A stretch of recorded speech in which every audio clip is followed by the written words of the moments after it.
My name is Shelby. My late husband, Antonio, was the best thing that ever happened to me. Long story short, he passed away in a motorcycle accident exactly 8 years ago, April 29th, 2016. What I'm about to share is something I've blocked out for a long time, but I think I'm finally ready. Antonio and I both grew up in Italy. English is actually my second language. He always dreamed of traveling to Greece, but we kept putting it off. One of my biggest regrets was not taking time off work one summer to finally go with him. In late spring of 2018, I decided to take the trip he always talked about. I was 36, no children, and honestly didn't love the idea of traveling alone. So I booked a cruise, hoping it would be more relaxing. Celebrity Cruises had a Best of Greece tour covering 6 cities: Athens, Santorini, Ephesus, Mykonos, Volos, Thessaloniki, and then back to Athens. I tried to be excited knowing Antonio would have wanted that for me, but truthfully, it just felt wrong to be there without him. I got way too wine drunk the first night after we left Athens.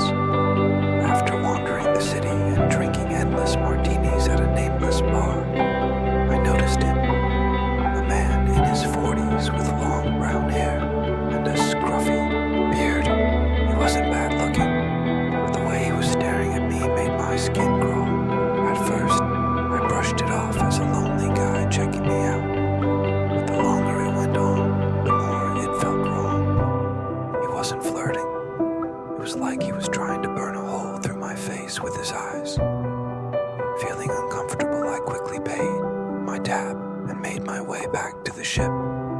By the next morning, I had practically forgotten about him.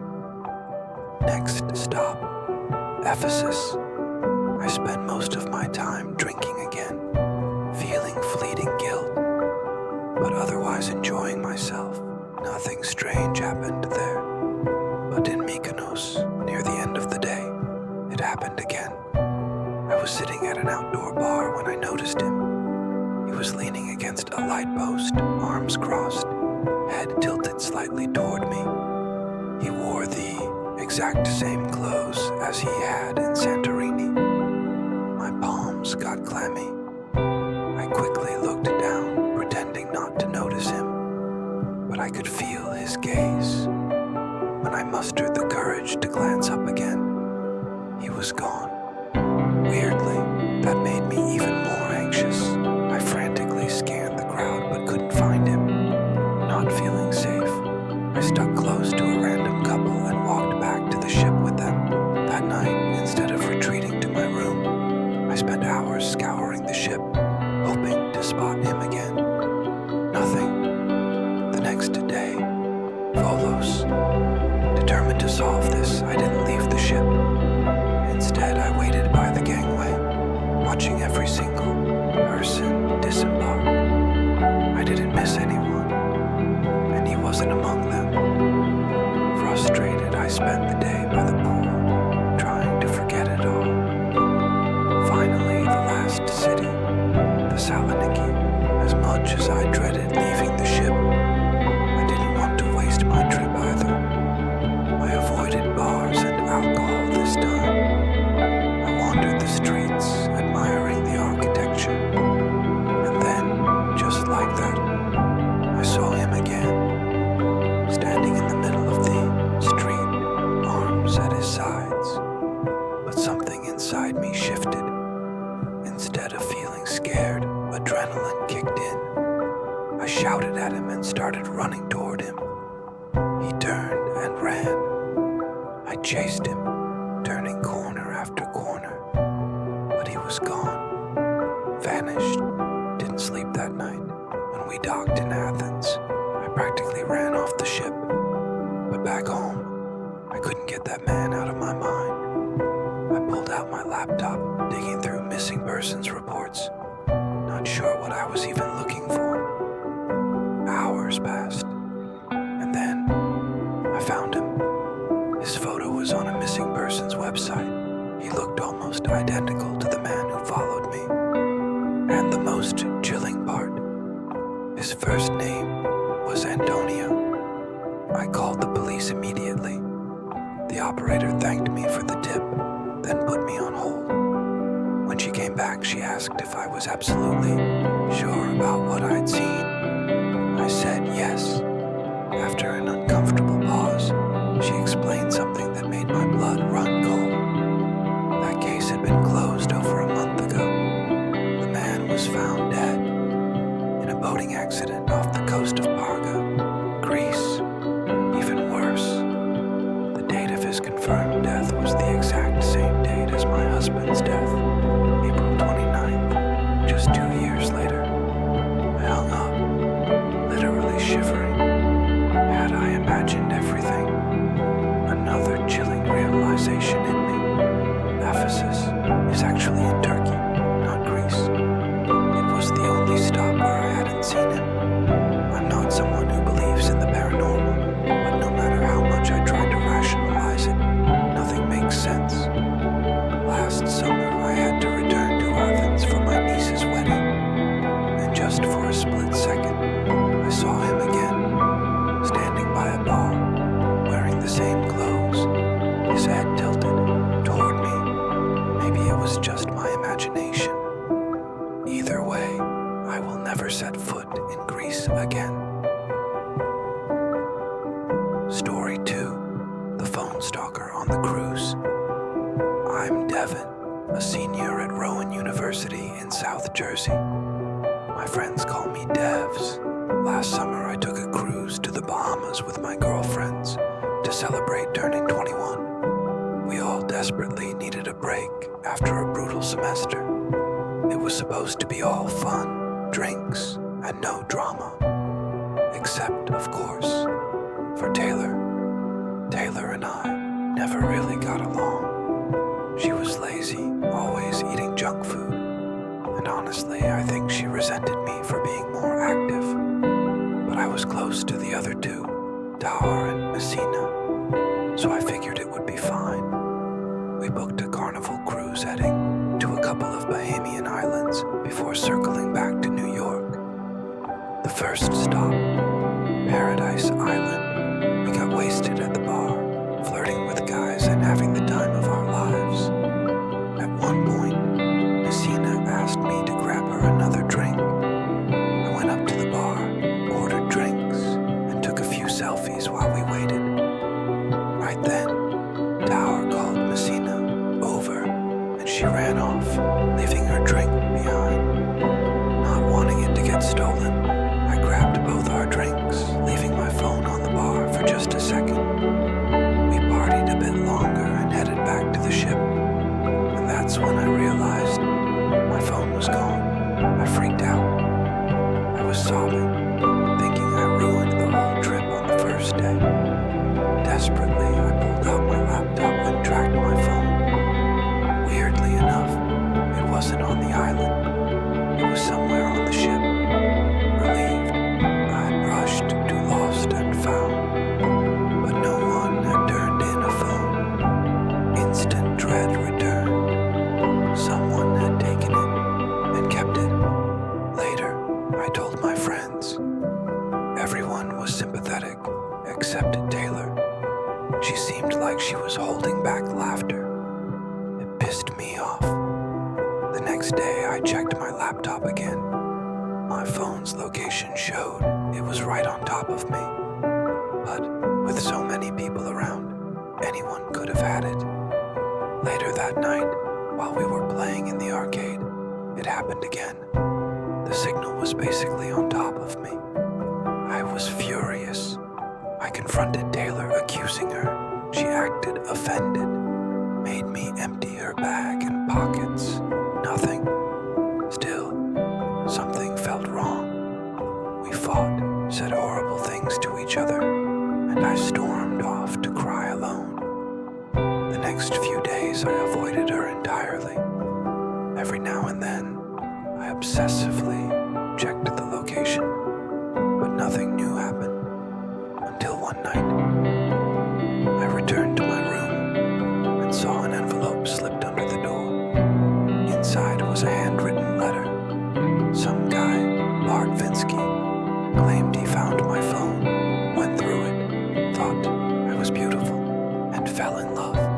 felt violated, disgusted. He had seen my pictures, my personal info, and somehow figured out my room number. I reported it to ship security, but they were useless. Luckily, Bart didn't contact me again after that. When the cruise ended, I thought it was over. Back home that night, I had a horrible idea. What if I checked my phone's location again? I pulled it up on my laptop and felt my blood run cold. The blue dot wasn't in the Bahamas. It wasn't even still on the ship. It was right on top of my house. I screamed, waking my family up. My dad grabbed his hunting rifle and sprinted outside. Seconds later, a man jumped the side gate and bolted down the street. When we inspected the house, we found the ladder leaned against the wall, right under my bedroom window. And worse, the wood around the window latch had been nearly sawed through. If I hadn't checked my laptop when I did, he might have gotten inside. We filed a police report, but it's been almost 2 weeks with no updates. I still have nightmares, knowing some creep had full access to my life. If anything else happens, I'll update you. Some people might find this strange, but I always dreamed of being a bartender on a cruise ship. I'm not even sure why. Something about life at sea just seemed so peaceful. Plus, I've always been what you'd call a social butterfly. And the people you meet on cruise ships, they have some of the most fascinating stories. A few years ago, I finally made that dream a reality. I was a cheerful woman in my mid-20s with a couple of years of bartending experience under my belt. I breezed through the interview process, and Royal Caribbean hired me without a hitch.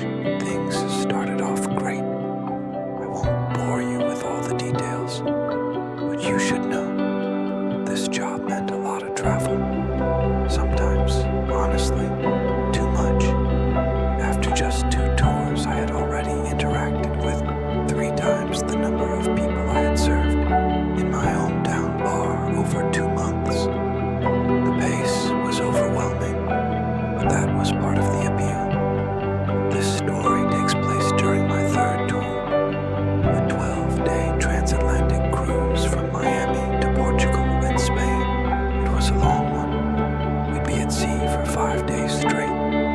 The silver lining was that once we docked, I could finally take some time off and visit home in Lyon. Before I go further, you should know I know how to handle myself around drunk, overly flirtatious men, young or old, handsome or not. Working night shifts, that's just part of the job. But during this cruise, there was one customer who stood out from the rest. He was tall, attractive, maybe in his mid-30s. Night after night, he'd find a seat at my bar, slowly nursing his drinks.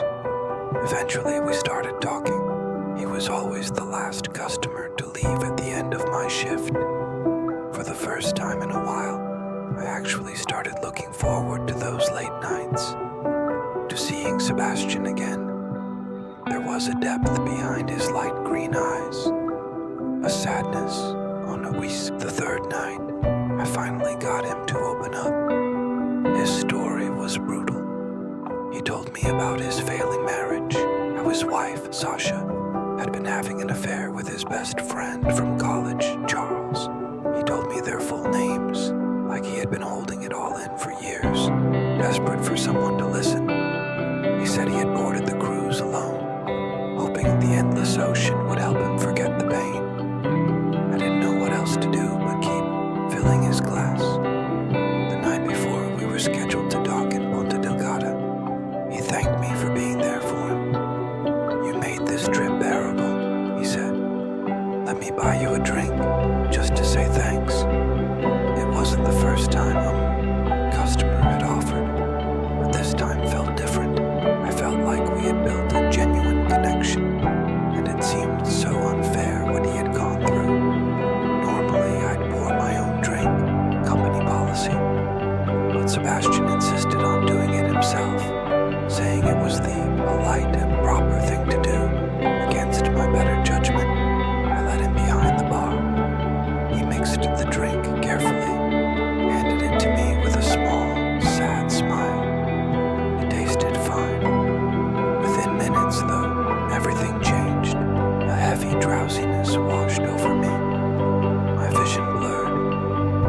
reached for the edge of the bar, but missed. Everything went black before I could even scream. When I woke up, the sight around me made my blood run cold. I was in my own cabin, but it looked like a tornado had ripped through it. I was tied to my bed, a towel shoved in my mouth. The first wave of panic eased when I realized my clothes were still intact. I hadn't been assaulted, but everything else was gone. My jewelry, my phone, the contents of my safe, even my suitcase vanished. Room service found me an hour later. By then, we were already pulling out of Jamaica. I was furious, more furious than scared. I had trusted him. I had fallen for his sad story, and he had played me like a violin. I doubted Sebastian was even his real name. Cruise ship security made a massive deal about it behind the scenes, but to the passengers, they kept it quiet. They reviewed security footage and discovered he had disembarked early in Ponta Delgada, never returning to the ship. They urged me to keep it quiet, offered me compensation, and promised they would find him. After all, he had used a real passport to book the trip. Weeks later, they updated me. Because we hadn't returned to the U.S., contacting American authorities was a nightmare. Portugal was a little more helpful, but even they couldn't do much. When U.S. investigators got involved, it turned out Sebastian's identity was real. Real name, real passport, real address. But when they visited his supposed residence, the landlord said he had moved a month ago, leaving no forwarding address. The phone number he had listed was disconnected. The jobs listed on his resume had no current leads. He had no criminal record, not even a parking ticket. It was like he had simply disappeared. I was furious. They had everything. His name, his photo, his passport.